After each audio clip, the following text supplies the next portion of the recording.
नमस्कार। अगले 1.5 साल मतलब 18 महीने सभी राशियों के लिए अगर कहा जाए कैसे रहेंगे, कारण बड़ा स्पष्ट साफ है। राहु का गोचर 18 मई 2025 को होने जा रहा है। कुछ लोगों के लिए अगर कहा जाए कुबेर कुछ लोगों के लिए अगर कहा जाए कुबेर दरवाजा खोलेंगे, और कुछ लोगों के लिए अगर कहा जाए दुर्भाग्य कहीं ना कहीं उनके ऊपर हावी हो जाएगा। राहु 18 मई 2025 को राशि का परिवर्तन करेंगे। राहु देवगुरु बृहस्पति की साधारण जल तत्वीय राशि से निकलकर शनि की वायु तत्वीय राशि, शनि की मूल त्रिकोण राशि, मतलब आपके शब्दों में अगर कहा जाए शनि की फेवरेट राशि और हम सभी की फेवरेट राशि अगर कुंभ राशि जन्म कुंडली में अगर देखा जाए तो लाभ की बनती है, मतलब जहां से धन आता है उस राशि में राहु का गोचर होगा। कलयुग में राहु अगर कहा जाए तो कहीं ना कहीं सफलता राहु के इर्द गिर्द से घूमती हुई निकलती है, मतलब जिसके ऊपर राहु मेहरबान हो जाए वो राजा। 9 ग्रहों में अगर कहा जाए सबसे ज्यादा प्रभाव अगर कहा जाए तो राहु का होता है। हालांकि राहु ग्रह नहीं है, एक छाया ग्रह है, फिर भी उसमें इतना ज्यादा प्रभाव है कि व्यक्ति को रंक से राजा, राजा से रंक। राहु अगर कहा जाए सोने को मिट्टी बना देता है और मिट्टी को सोना बना देता, इतनी उसमें अंदर तथा है। 90% अगर कहा जाए, बिल्कुल मैं कहूंगा, मुझे कोई गुरेज नहीं उसमें, 90% अगर कहा जाए आज की डेट में या पुराने समय में भी बड़े बड़े स्तर के बिजनेस टाइकून्स, बड़े स्तर के जिनको आप टीवी में देखते हैं, कला के क्षेत्र में चाहे राजनीति के क्षेत्र में बड़े बड़े पदों पे या बड़े बड़े पॉलिटिशियन, राहु बनाने वाला ग्रह है। अधिकारी बना देगा, बड़ा अधिकारी बना देगा। चलिए इस वीडियो में बात करते हैं सिंह राशि वालों के लिए ये राहु के राशि का परिवर्तन का क्या प्रभाव होगा। देखिए सिंह राशि वालों के लिए अगर कहा जाए 7वें भाव में राहु का गोचर होगा। वहीं पे अगर कहा जाए मीन राशि में शनि महाराज चल रहे हैं और राहु अगर गुरु अगर कहा जाए मिथुन राशि में गोचर होगा। ये ऐसे में कहा जाएगा कि राहु और गुरु का एक संबंध व्यक्ति के लिए काम धाम से संबंधित चीजों में आकस्मिक रूप से लाभप्रद होगा। शनि के कारण जो शनि की ढैया लगी है सिंह राशि वालों के लिए, और शनि अगर कहा जाए धन को देखना, कई चीजों को देखना, और शनि की राशि में अगर कहा जाए राहु का बैठना, उसके बाद देवगुरु बृहस्पति से संबंध बनाना। देखिए समझने की कोशिश करिएगा, अगर ये गोचर अगर देखा जाए तो शनि की भरपाई, जो शनि आपको जो है पीड़ा दे रहा है उसकी भरपाई अगर कहा जाए तो कहीं ना कहीं राहु कर रहा है। एक बार राहु अगर कहा जाए 7वें में बैठ के गुरु को देखना, आकस्मिक रूप से धन लाभ, वहीं लोगों का साथ सहयोग ज्यादा मिलेगा। हाँ, यहां पर एक चीज आपके साथ होगी, आपको पीछे के मुकाबले मेहनत ज्यादा करनी पड़ेगी, मतलब मेहनत करनी पड़ेगी, परिणाम आपको मिलेंगे, उसमें भी कहीं कोई दो राय नहीं है। पीछे के मुकाबले मेहनत ज्यादा करनी पड़ेगी। वहीं राहु 7वें भाव में बैठा है, ऐसे में कहा जाएगा कि कुछ नए कामों की शुरुआत या उससे संबंधित प्लानिंग व्यक्ति इस समय पे कर सकता है। वो प्लानिंग अगर कहा जाए तो व्यक्ति के लिए फायदेमंद होगी।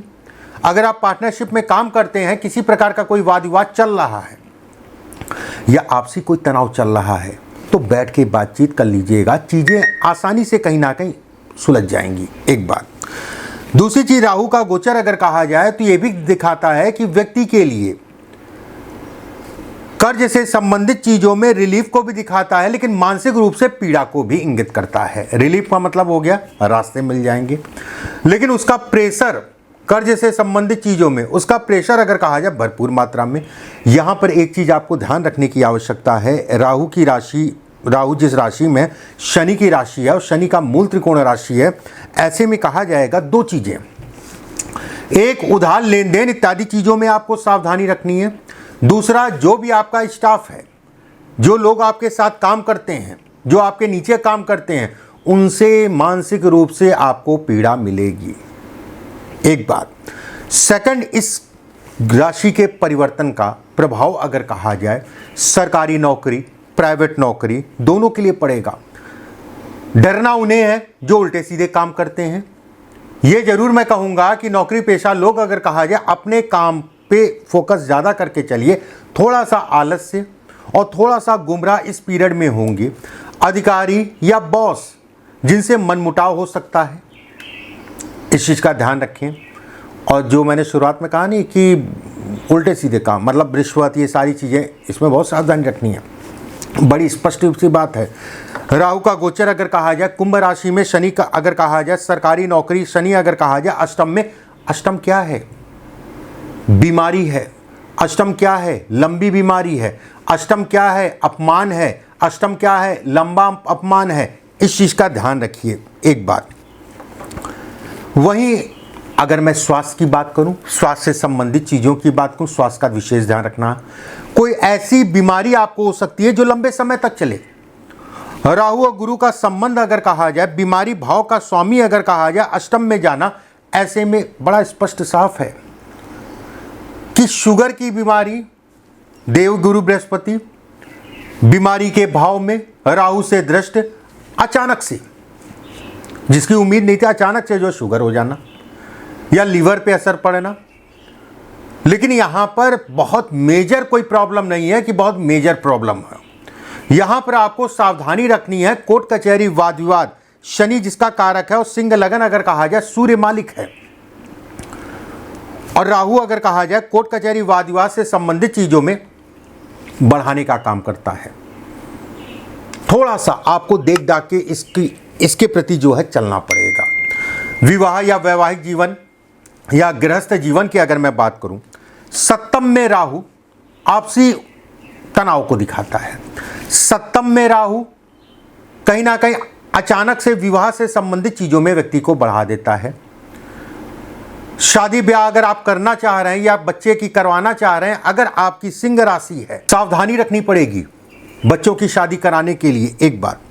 दूसरी चीज अगर कहा जाए तो कहीं ना कहीं प्रेम संबंधों पे असर पड़ेगा। यहां पर एक चीज अच्छी भी है, कोई पुराना मित्र या पुराना प्रेमी या पुराना दोस्त आपको मिल सकता है जिसका इंतजार कर रहे थे। यहां पर एक चीज और अच्छी है, अगर प्रेम को विवाह में बदलना चाह रहे हैं उसके लिए भी कहीं ना कहीं ग्रहों का सपोर्ट अगर कहा जाए मिलता हुआ दिख रहा है। विद्यार्थियों के लिए विशेषकर समय कहलाएगा शिक्षा से संबंधित चीजों में बढ़ोतरी। अगर आप प्रयास करते हैं उच्च शिक्षा का या कोई एडमिशन लेना चाह रहे हैं, उन सभी चीजों के लिए ये राहु का गोचर अगर कहा जाए तो आपके लिए रामबाण है। यात्राओं से संबंधित चीजों में रामबाण है। बड़े भाई बहनों को लेकर कोई मानसिक पीड़ा या तनाव चल रहा था, उसमें ये कमी करेगा, एक बात। दूसरी तरफ से अगर कहा जाए तो अगर आप गृहस्थ जीवन में हैं, आपकी शादी ब्याह हुई है, तो फैमिली, आपकी जो फैमिली, उसके कारण अगर कहा जाए तो घर परिवार में तनाव, आपसी तालमेल में कमी, ये भी सिंह राशि में अगर कहा जाए ये स्थितियां दिखती हैं। जमीन प्रॉपर्टी से संबंधित चीजों के लिए सामान्य है गोचर। अगर आप कुछ ऐसा काम करना चाह रहे हैं, मंगल मालिक है और मंगल की राशि से अगर कहा जाए चतुर्थ भाव में राहु का होना, ऐसे में कहा जाएगा प्रॉपर्टी से संबंधित चीजों में इजाफा। अगर आप कोई सेल परचेस करना चाह रहे हो उसके लिए समय अच्छा है। स्थान का परिवर्तन करना चाहते हो, मकान बदलना चाहते हो, उसके लिए भी समय अगर कहा जाए तो अच्छा है। कुछ उपाय मैं बताता हूं आपको, उन उपायों को आप करिएगा, कहीं ना कहीं जो है चीजें और पॉजिटिव होंगी, उसमें कहीं कोई दो राय नहीं है। चलिए उपायों पे बात करते हैं। करना क्या है उपायों में? रात के समय और खासकर अगर कहा जाए बुजुर्ग हैं या कोई बीमार है या फिर किसी के घर में काफ़ी तनाव रहता है या किसी प्रकार का जो है शारीरिक कष्ट या धन से संबंधित चीज़ों में कष्ट चल रहा है, रात के समय सोने से पहले जौ, पिसा हुआ जौ और 1 चम्मच काला नमक, ये दोनों चीज़ें ले लीजिएगा।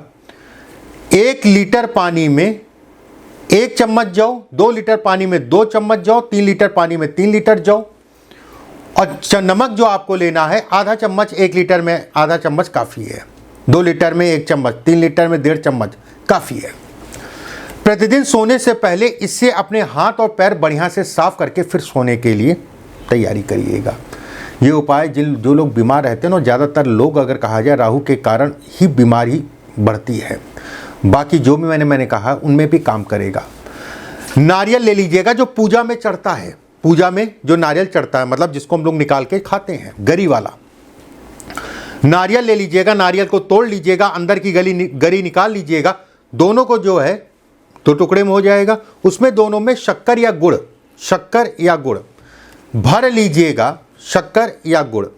शनिवार और बुधवार को किसी भी हनुमान मंदिर में जाके हनुमान जी के सामने अपना जो भी कर्ज है, धन की दिक्कत, नौकरी की समस्या, जो भी समस्याएं हैं उनको बोलते हुए वहां रखिएगा और थोड़ा सा बैठ के हनुमान जी का, राहु का और शनि का ध्यान करिएगा।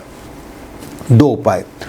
तीसरा उपाय, राहु हमेशा अगर कहा जाए माता पिता की सेवा करने से खुश होता है, और खासकर अगर कहा जाए माता की, राहु बहुत पीड़ित होता है या बहुत ज़्यादा जन्म कुंडली या हाथ में जो है बहुत बलिष्ठ हो जाता है, तो सबसे ज़्यादा प्रभाव अगर कहा जाए तो माता पे पड़ता है। पिता पे है लेकिन माता पे ज़्यादा पड़ता है। माता की सेवा, पिता की सेवा करिए, ये आपके लिए राहु से संबंधित दोषों में कमी करेगा। चौथा उपाय, शिवलिंग के ऊपर शुक्रवार के दिन, शिवलिंग के ऊपर शुक्रवार के दिन अनार का रस होता है, जो अनार, ठीक है, अनार का रस से अभिषेक करना शुरू कर दीजिए। कैसे, देखिए आपके काम धाम कैसे खुलने लगेंगे। और अंतिम उपाय, 5 तरीके के अनाज अगर हो पाए तो 5 तरीके का अनाज अपने छत पे रख दिया करिए, पक्षियों के लिए, चिड़ियों के लिए। एक पानी रख दीजिए, एक वो आपने जो है बर्तन रख दिया, उसमें जो है दोनों अलग रख दिया, अपना चिड़िया आए खाएं। राहु पशु पक्षी और खासकर अगर कहा जाए चिड़िया, ठीक है, इससे भी राहु आपका जो है अगर खराब है तो बलिष्ठ होगा, अगर बलिष्ठ है तो कहीं ना कहीं उसमें पावर अधिक हो जाएगी। ये उपाय करिए। बिल्कुल मैं कहूँगा कि राहु से संबंधित ये जो टाइम फ्रेम 1.5 साल का स्टार्ट होने वाला, 18 महीने का, आपके लिए एक नई ऊर्जा लेके आ रहा है। वीडियो को ज़्यादा से ज़्यादा शेयर कर दीजिएगा। चैनल अच्छा लगे या वीडियो अच्छा लगे तो लाइक और सब्सक्राइब ज़रूर कर लीजिएगा। नमस्कार।